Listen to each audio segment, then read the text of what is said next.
할렐루야. 우리 옆 사람과 함께 믿음으로 인사하도록 하겠습니다. 하나님께서 우리와 함께 하십니다 라고 인사하겠습니다.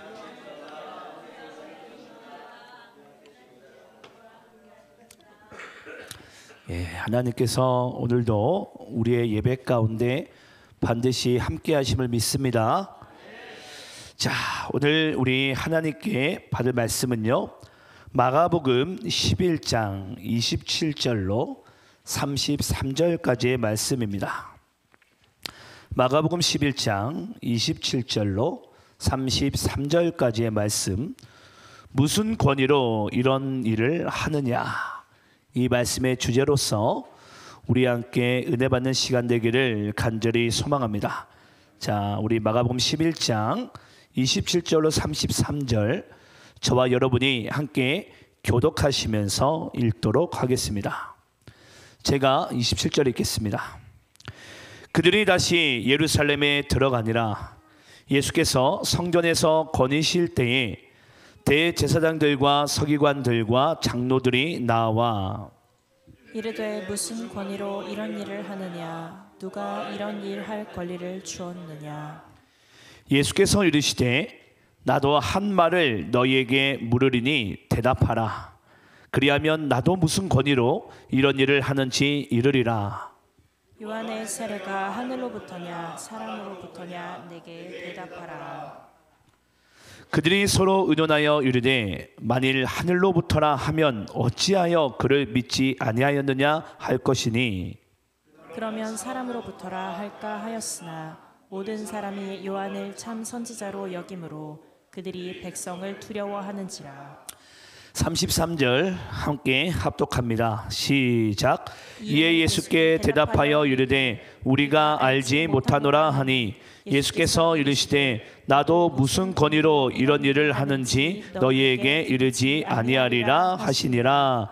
아멘. 자, 여러분, 오늘 우리가 또 주일을 맞이해서 마가복음 강의 말씀을 이어서 나가겠는데요, 오늘 말씀의 주제가 무슨 권위로 이런 일을 하느냐입니다. 여러분, 먼저 이런 질문을 좀 드리고 싶습니다. 제가 하나님께 비전을 받고 한 해 동안 제가 이제 목회를 이제 진행해 나가면서 여러분, 저에게 가장 힘든 부분이 있다면 여러분 뭐라고 생각을 하세요? 예, 목회를 하면서 가장 힘든 부분이 여러분 뭘까요? 예, 정답을 드리자면 여러분 바로 이 동력자 간의 이 관계적인 갈등입니다. 때로는 여러분 교회가요, 이제 비전을 받고 부르심을 받고 이제 앞장서서 달려갈 때가 있습니다.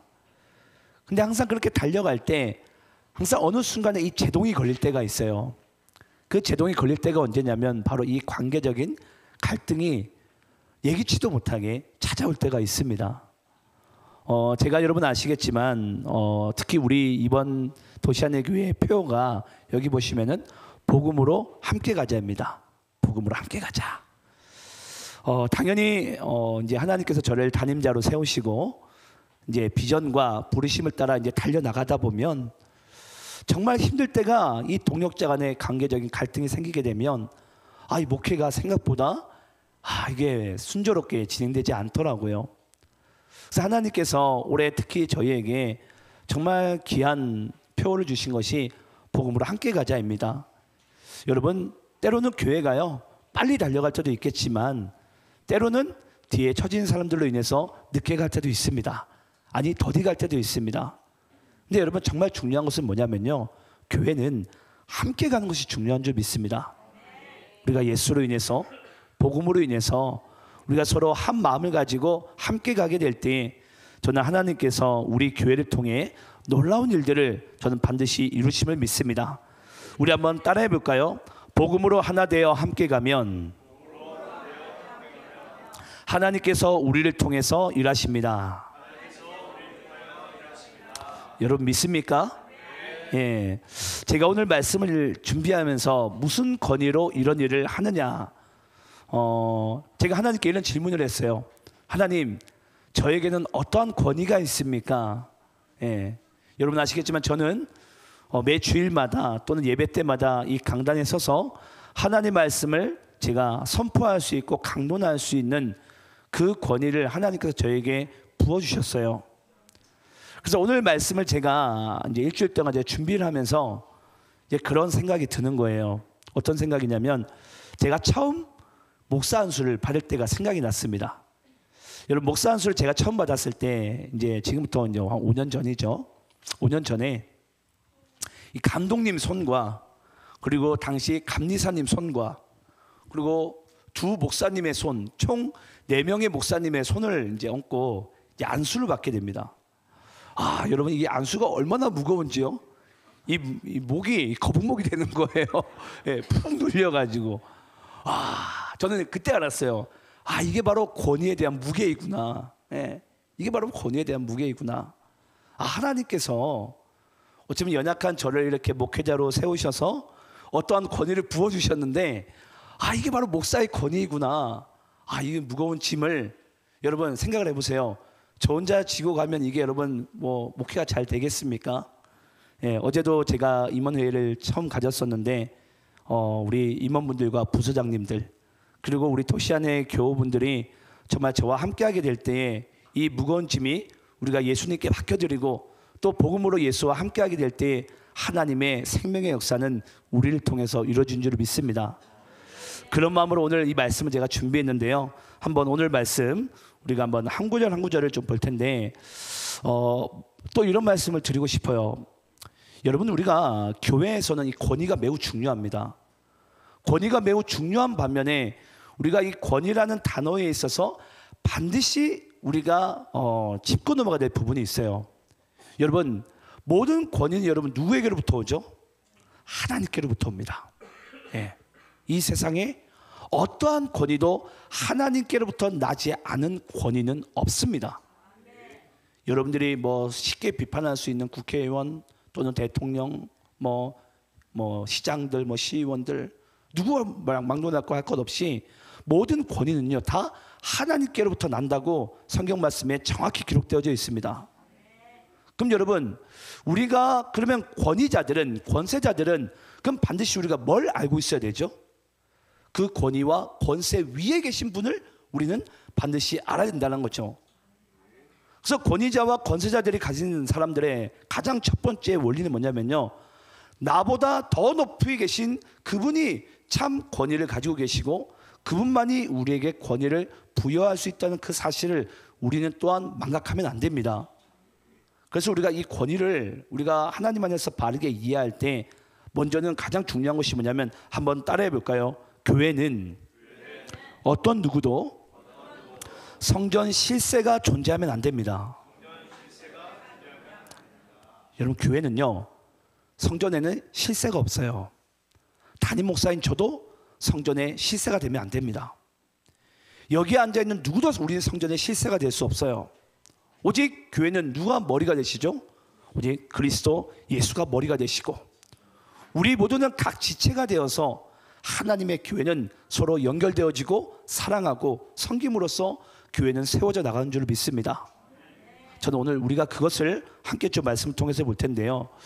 오늘 그렇지 않은 성전 실세의 세 부류가 먼저 등장하는 것을 우리가 좀 보게 됩니다. 자, 그렇지 않은 성전 실세 우리 세 부류가 등장하는데 오늘 본문 27절, 28절 말씀을 저와 여러분이 한번 교독하면서 다시 읽겠습니다.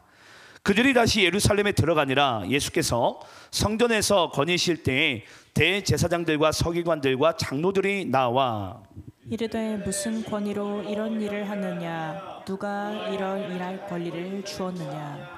자, 여러분, 제가 아까도 말씀드렸지만 우리가 권위를 이해하게 될 때에 권위에는 교회에서 권위에는 절대 성전 실세가 있으면 안 된다고 말씀을 드렸어요. 쉽게 이야기를 하자면 교회는 여러분 맨파워가 살아나면 안 돼요. 오직 예수님께서 권위자가 되시고 예수님의 통치 안에서 우리는 서로 함께 움직여야 됩니다. 그런데 오늘 본문에 보니까 27절에 보면 예수님께서 성전에 거니시고 계신데 한마디로 잘못된 세 부류의 성전 실세가 등장하게 됩니다. 대제사장들과 서기관과 장로들. 오늘날 장로들과 여러분 이때 당시의 장로는 다릅니다. 이때 당시의 장로들은 여러분 한마디로 저와 같은 담임 목사를 얘기합니다. 자, 그러면 대제사장들과 서기관들과 장로들이 나와서 예수님께 두 가지를 질문을 합니다. 첫 번째 질문은 뭐냐면요, 무슨 권위로 이런 일을 하느냐. 예. 그리고 두 번째는 누가 이런 일할 권위를 주었느냐라는 거예요.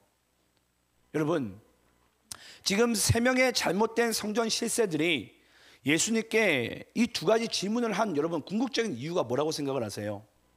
왜 이 두 가지 질문을 했죠? 그러려면 우리는 여러분 이때 당시에 성전 문화를 우리가 이해를 해야 됩니다. 여러분, 당시에는요, 아까도 말씀드렸지만 성전 실세가 존재하면 안 되는데 오직 성전의 주인과 교회의 주인은 오직 하나님이자 그리스도 예수가 되셔야 돼요. 근데 잘못된 성전 실세 대제사장들과 서기관들과 장로들이요, 당시에 성전 안에서 모든 보직을 그들이 결정을 하게 됩니다. 물론 여러분, 저도 담임 목사로서 저희 교회 부서장들과 임원들과 또는 우리가 직분자들을 제가 물론 세우기도 합니다. 여러분들 가장 중요한 것은 여러분 뭐죠? 그 모든 성전 실세는 하나님께서 저를 통해서 세우시는 거예요. 제가 세우는 게 아니라. 여러분 잊지 마시기 바랍니다. 여기에도 우리 권사님들, 집사님들, 그리고 우리 부서장님들 다 앉아 계시지만 여러분들이 가지고 있는 그 직분은요, 담임 목사가 부여하기보다는 그것은 하나님께로부터 여러분들이 그 직분을 부여를 받으신 거예요. 근데 여러분, 당시에 여기 예루살렘 성전에 보니까 이 잘못된 성전 실세들이요, 자기네들의 지인들, 한마디로 가족들과 친인척들을 한마디로 성전 매매상으로서 자리를 한 자리씩 앉히게 됩니다. 그럼 여러분 어떤 일이 벌어지게 될까요? 당신 여러분 아시겠지만 하나님께 예배를 드릴 때는 비둘기부터 시작해서 이제 그런 예물들을 한마디로 돈 주고 사야 됩니다. 그러니까 그런 모든 성전 이제 잘못된 실세들이 그런 매매하는 자들을 자기 가족들과 지인들을 앉히다 보니까 이 교회 내에서, 한마디로 교회 내에서, 성전 내에서 엄청난 부정부패가 그 내부 가운데 일어나게 됩니다. 한마디로 그 잘못된 성전 실세들로 인해서 세워지지 않는 권위자들은 성전에서는 없었어요. 한마디로 그들이 왕이고 그들이 하나님이죠. 그들의 허락이 없어서는 여러분 어느 누구도 하나님께 예배할 수도 없었어요. 한마디로 우리가 엄연히 따지고 들여다보면 그들이 구원의 주권마저도 가지고 있는 거죠. 하나님께 예배할 수 있는 것도 그들이 가로막고 그들이 모든 것을 통과시켰으니까. 이제 그런 여러분 있어서는 안 될 일들이 오늘날 지금 오늘 교회 안에서도 당시에 예루살렘 교회에서도 존재했다라는 사실입니다. 여러분 오늘날 교회도 여러분 잘 들으시기 바랍니다. 교회는요 하나님이 주인이 되셔야 돼요. 예. 교회는 오직 그리스도가 주인이 되셔야 돼요. 어느 누구도 이 교회를 내가 주인이다, 내가 세웠다라고 말할 수가 없습니다. 오직 하나님께서 택하시고 부르신 자를 통해서 하나님의 교회는 세워져 나가고요, 하나님의 교회는 하나님을 통해서 반드시 세워져 나가고 이루어진 줄을 믿으시기를 간절히 축원합니다. 누가 그러더라고요, 오늘날 이런 시대를 권위가 무너진 시대라고. 여러분 아시겠지만 학교의 교권이 이미 무너졌잖아요. 교회도 여러분 이제는 예전같이 이 목사에 대한 권위가 인정받는 시대는 아닌 것 같아요. 그리고 뭐 교권뿐만이 아니라 또는 지금 교회 내에서뿐만이 아니라 직장과 가정에서도 이미 그런 권위의식들이 지금은 뭐 평등주의 또는 자유를 외치면서 여러분 그런 것들이 지금 다 무너져 가고 있어요. 여러분 잊지 마시기 바라요. 하나님께서 왜 이 땅에 이 권위라는 것을 우리에게 허락하시고 그 권위라는 질서를 주셨냐면요, 모든 하나님의 은혜는요 위에서부터 아래로 흐르게 되어져 있습니다. 여러분들이 이 주일날 예배당에 찾아오셔서 예배를 드리는 이유는요, 하나님께서 부족하지만 여기 서 있는 이상철 목사의 입술을 사용하셔서 이 선포되는 말씀을 통해 여러분들에게 하늘에 예비된 말씀이 또 그 축복이 생명이 여러분들에게 전달되어지는 믿으시기를 간절히 축원합니다. 그래서 우리가 아멘하고 화답하고 하나님께 영광 드리면서 이 예배 가운데 임하고 있는 것입니다. 그 모든 것은 하나님께서 우리에게 가장 선한 것으로 은혜를 채워주기 위하심이에요. 근데 당시에도 오늘날 교회에도 여러분 잘못된 권위의식과 또 잘못된 권위 질서들이 있다 보니까 이 교회 안에서 수많은 문제들이 많았던 것 같아요. 그래서 우리 한번 로마서 13장 말씀 좀 읽어볼까요? 자, 로마서 13장. 성경에서는 권위와 권세를 어떻게 이야기를 하고 있는지 참고로 한번 읽어보겠습니다. 자, 로마서 13장 우리 1절 2절 말씀을 저와 여러분이 교독하면서 있습니다. 각 사람은 위에 있는 권세들에게 복종하라. 권세는 하나님으로부터 나지 않음이 없나니 모든 권세는 다 하나님께서 정하신 바라. 그러므로 권세를 거스르는 자는 하나님의 명을 거스름이니 거스르는 자들은 심판을 자취하리라. 자, 여기 보니까 권세는 하나님으로부터 나지 않음이 없나니, 이 세상의 모든 권세를 말합니다. 하나님께로부터 나지 않는 권세는 없다. 그리고 모든 권세는 다 하나님께서 정하신 바라. 하나님께서 정하신 바라. 자, 그리고 여러분 우리 사무엘상 15장 말씀 한번 읽어보겠습니다. 사무엘상 15장 22절로 23절인데요, 저와 여러분이 함께 교독하면서 있습니다. 사무엘이 이르되 여호와께서 번제와 다른 제사를 그의 목소리를 청종하는 것을 좋아하심같이 하시겠나이까? 순종이 제사보다 낫고 듣는 것이 숫 양의 기름보다 나으니. 이는 거역하는 것은 점치는 죄와 같고 완고한 것은 사신 우상에게 절하는 죄와 같음이라. 왕이 여호와의 말씀을 버렸으므로 여호와께서도 왕을 버려 왕이 되지 못하게 하셨나이다 하니. 여러분, 많은 사람들이 그럽니다. 도대체 사울 왕이 뭐가 그렇게 잘못했냐? 뭐가 그렇게 잘못했길래 하나님께서 사울 왕을 버릴 수가 있느냐? 근데 여러분, 오늘 말씀을 잘 기억하시기 바라요. 순종이 뭐보다 낫다고요? 제사보다 나아요. 제사가 뭐죠? 오늘날 예배를 얘기합니다. 하나님께 우리가 그 권위에 순종하는 것이 우리가 하나님께 드리는 예배보다 낫다는 말씀이세요. 그리고 또 뭐보다 낫죠? 숫 양의 기름보다 낫다. 우리가 하나님께 억만금의 예물을 올려드릴지라도 우리가 하나님의 이 권위를 인정하고 더 그 말씀에 순종하는 것이 하나님께서는 더 기쁘시게 받으신다는 거예요. 근데 여러분, 인간은 이 선악과를 먹고 난 이후로부터 스스로가 하나님이 되려고 하는 그 잘못된 본성이 있습니다. 죄된 본성이.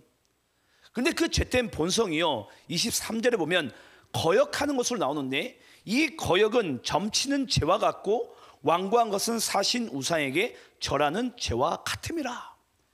여러분, 우리가 하나님의 말씀에 거역하고 권위를 인정하지 않는 것은요, 한마디로 나의 영혼을 악한 영에게 내어줌과 똑같다라는 말씀을 오늘 이 말씀 가운데 우리가 하고 있습니다. 여러분, 우리는 그냥 권위라는 부분을 너무 가볍게 생각하고, 내가 믿고 순종할 수 있으면은 따르고 아니면 아니라고 생각하는 경우가 많은데요, 그렇지 않습니다. 권위를 인정하는 것이 결국은 우리가 그리스도를 믿는 것이고요, 또 권위를 인정하는 것이 우리가 하나님을 왕으로 인정하는 놀라운 일인 줄 믿습니다. 그래서 저는 여러분들이 하나님께서 우리에게 주신 이 권위라는 이 질서, 이 모든 것은 하나님께서 우리에게 축복을 주고 하늘의 신령한 복을 주기 위함임을 잊지 않는 우리 모두 되기를 간절히 소망합니다. 자, 그러면 어찌됐건 오늘 본문에서는 잘못된 성전 실세들이 잘못된 권위 의식을 가지고 예수님을 공경에 빠뜨리고 있는데요, 그때 예수님께서 그 잘못된 성전 실세들에게 어떤 질문을 하시게 됩니다. 한번 그 부분의 말씀을 다시 한번 읽도록 하겠습니다. 자, 오늘 본문 29절 30절 말씀입니다. 자, 29절을 제가 읽고 여러분들이 30절 읽겠습니다. 예수께서 이르시되 나도 한 말을 너희에게 물으리니 대답하라. 그리하면 나도 무슨 권위로 이런 일을 하는지 이르리라. 요한의 세례가 하늘로부터냐 사람으로부터냐 내게 대답하라. 자, 제가 한번 여러분들께 질문을 해볼까요? 지금 잘못된 성전 실세들이 예수님께서 성전 안에서 지금 성전 한마디로 미화를 청소를 하고 계시고, 한마디로 병든 자들, 부정한 자들을 고치시고 계시니까 이 잘못된 성전 실세가요, 예수님에게 뭐라고 하는 거예요? 내가 너에게 권위를 준 적이 없는데, 왜냐? 그 당시에 성전에서 모든 보직은 잘못된 성전 실세들의 허락이 내려지지 않으면은 권위가 부어지지 않는데, 네가 도대체 우리가 권위를 부여주지 않았음에도 불구하고 어떻게 그런 행동을 하고 다니냐? 라는 것을 이야기하자 예수님께서 도리어 반박해서 질문을 하는 것입니다. 자, 그러면 나의 권위가 어디서부터 왔는지를 내가 이야기해 주겠다. 그러면 나의 질문에 먼저 너희들 대답을 해봐라. 그 질문이 뭐냐면요, 요한의 세례가 하늘로부터냐 사람으로부터냐? 자, 질문을 여러분께도 해보겠습니다. 여러분, 요한의 세례가요, 하늘로부터입니까? 사람에게로부터입니까? 예, 하늘로부터죠. 여러분, 요한의 물세례는요, 하늘로부터입니다. 지금 오늘날은 담임 목사인 제가 여러분들에게 이제 세례 의식을 제가 이제 베풉니다. 여러분, 이 또한 제가 하는 것이 아니라 이 또한 하늘로부터입니다. 하늘로부터. 우리가 그 말씀의 증거를 한번 찾아볼게요. 우리 이사야서 40장 우리 1절로 3절입니다. 이사야서 40장 1절로 3절. 자, 한번 교독하면서 읽겠습니다. 제가 1절 읽겠습니다. 너희의 하나님이 이르시되 너희는 위로하라, 내 백성을 위로하라. 너희는 예루살렘의 마음에 닿도록 말하며 그것에게 외치라. 그 노역의 때가 끝났고 그 죄악이 사함을 받았느니라. 그의 모든 죄로 말미암아 여호와의 손에서 벌을 배나 받았느니라 할지니라 하시니라. 3절 함께 읽겠습니다. 시작. 외치는 자의 소리여 이르되 너희는 광야에서 여호와 길을 예비하라, 사막에서 우리 하나님의 대로를 평탄케 하라. 여러분, 이사야서 40장 1절 말씀 보게 되면요, 너희의 하나님이 이르시되, 하나님이 말씀하신 거예요. 이사야가 말씀한 게 아니라 너희의 하나님이 이르시되, 3절에 보니까 외치는 자의 소리가 곧 있을 것이다. 한마디로 메시아가 이 땅 가운데 임하게 될 것인데, 그리스도가 이 땅 가운데 임하게 될 것인데, 외치는 자의 소리가 임하는 그 날이 오게 될 것이다. 그가 광야에서 사망해서 그의 길을 평탄케 할 것이다. 그게 바로 여러분 세례 요한입니다. 그래서 하나님께서 주의 길을 오실 길을 예비하기 위해서 세례 요한이라는 자를 하나님의 때에 맞게끔 세례 요한을 이 땅 가운데 보내신 거예요. 저 그 말씀을 읽어볼까요? 마가복음 우리 1장 2절부터 4절입니다. 자, 교독하면서 있습니다. 선지자 이사야의 글에 보라, 내가 내 사자를 내 앞에 보내노니 그가 내 길을 준비하리라. 광야에 외치는 자의 소리가 있어 이르되 너희는 주의 길을 준비하라. 그의 오실 길을 곧게 하라. 기록된 것과 같이. 4절 함께 있습니다. 시작. 세례 요한이 광야에 이르러 죄 사함을 받게 하는 회개의 세례를 전파하니. 자, 여러분, 이 모든 것은 아까 이사야서 40장 말씀이 예언된 말씀을 하나님께서 이미 이사야 선지자를 통해서 하신 말씀을 보니까 신약에 와가지고 하나님께서 그 말씀을 성취하신 거예요. 한마디로 세례 요한이 지금 주의 길을 곧게 하는 것과 예비하는 것, 그리고 물세례를 하는 것, 그 모든 것은 하나님께서 하늘로부터 임한 말씀입니다.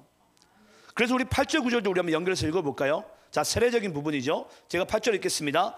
나는 너희에게 물로 세례를 베풀거니와 그는 너희에게 성령으로 세례를 베푸시리라. 그때에 예수께서 갈릴리 나사렛으로부터 와서 요단강에서 요한에게 세례를 받으시고. 자, 여러분, 하나님이신 예수님이 세례 요한에게 세례를 받으신 이유가 뭡니까?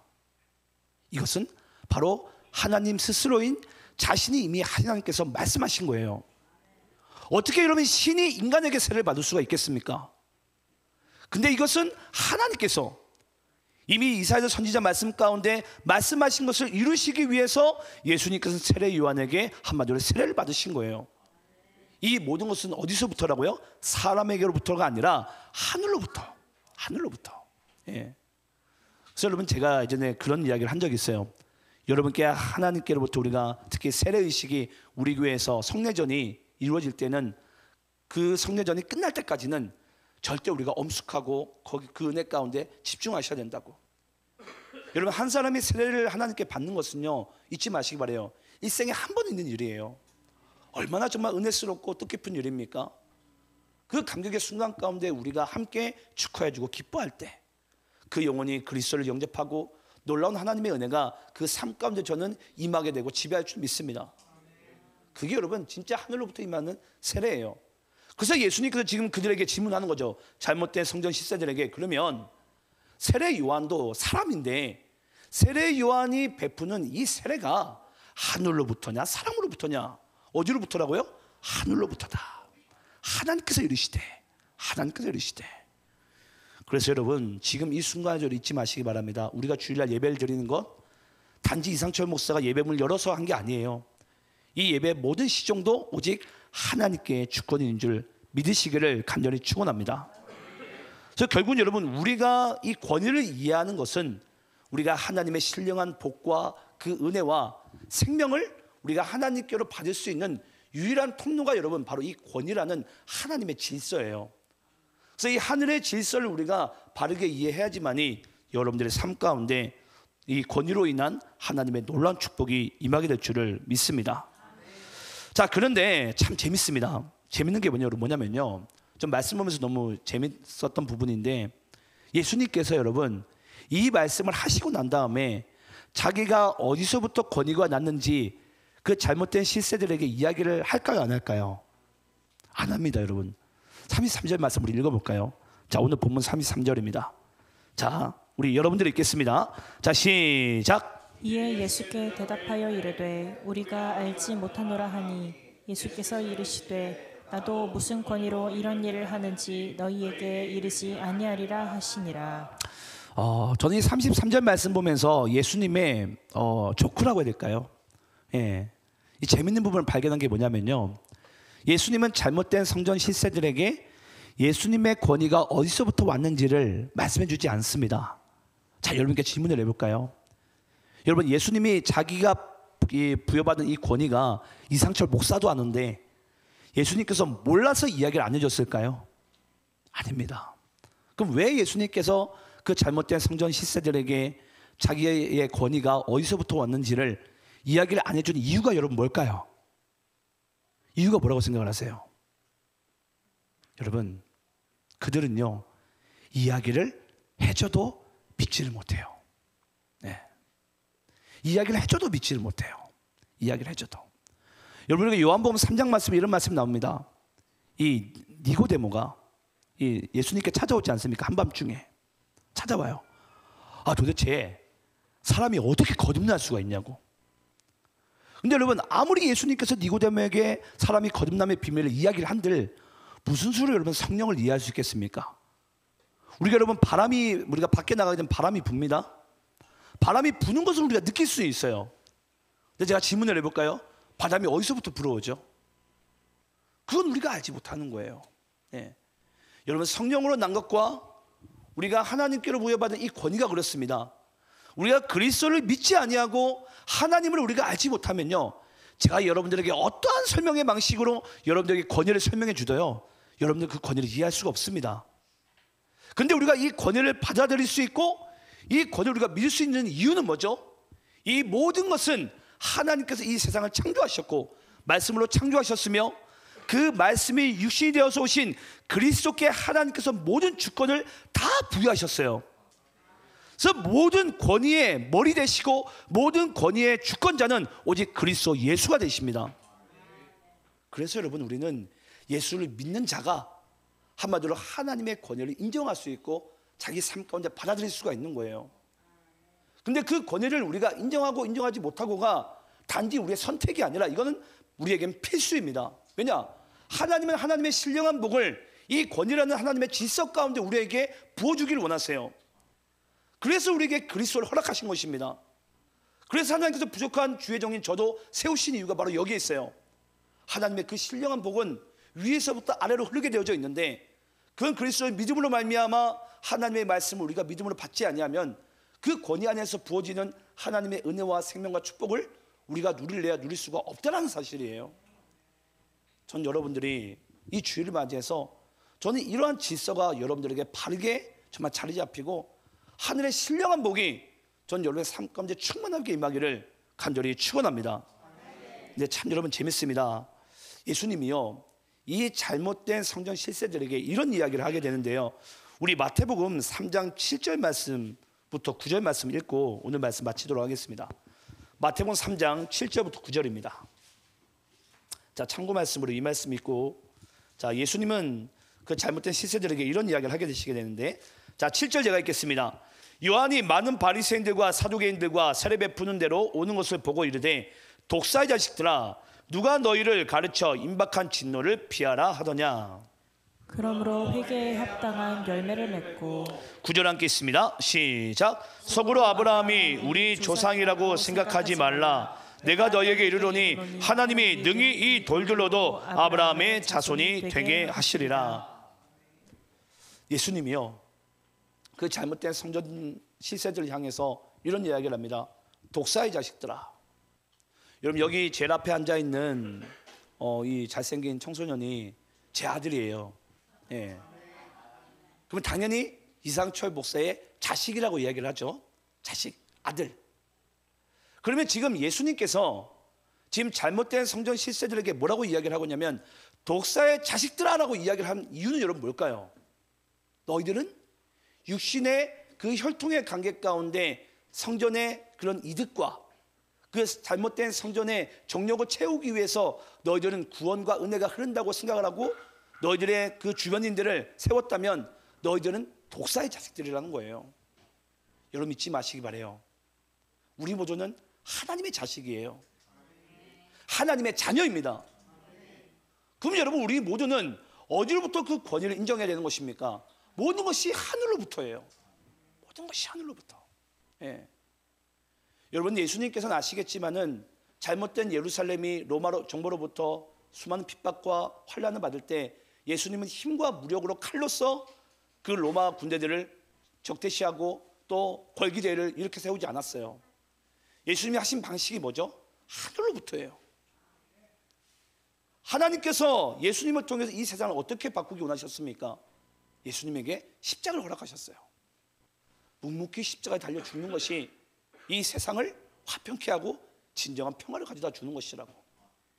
여러분 지금 우리가 보기에는 우리 교회나 세상이나 정치나 경제나 할 것 없이 문제가 많잖아요. 여러분들이 보시기엔 이걸 어떻게 우리가 바꿀 수가 있겠습니까? 바꿀 수 있는 것은요, 모든 것은 하늘로부터입니다. 하나님의 자녀는요, 하나님의 질서를 따라야 돼요. 그 하나님의 권위를 인정하고 우리 모두가 하나님의 말씀에 귀를 기울이면서 오늘 이 시대와 이 문화 가운데 이 대한민국 땅 가운데 하나님의 뜻이 무엇인지를 우리가 분별하고 우리가 그 말씀 가운데 순종하면서 나아갈 때 여러분들의 각 삶을 지키시고 가정을 지키시고 이 지역과 이 나라를 지키실 분이 바로 하나님인 줄 믿습니다. 저는 그것을 믿고 순종하면서 그 축복 가운데 정말 살아가는 여러분의 삶이 되시기를 간절히 축원합니다. 기도하겠습니다.